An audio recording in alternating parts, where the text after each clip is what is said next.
শুনতে পায় না। যখন সবাই তাকে দাফন করে চলে আসে তখন মৃত ব্যক্তি একা হয়ে যায়।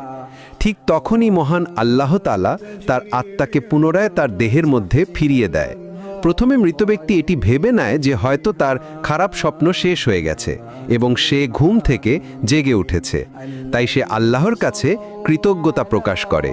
এরপর সে তার শরীর স্পর্শ করতে থাকে যা কিনা সবেমাত্র দাফন করা হয়েছে। তখন সে বলতে থাকে, আমার শার্ট কোথায়, আমার প্যান্ট কোথায়, আমি সাদা কাপড়ে মোড়ানো কেন, এখানে এত অন্ধকার কেন, এখানে এত ময়লা মাটির গন্ধ কেন। তখন সে আস্তে আস্তে বুঝতে পারে যে সে সত্যি মারা গেছে, এটি কোনো দুঃস্বপ্ন ছিল না।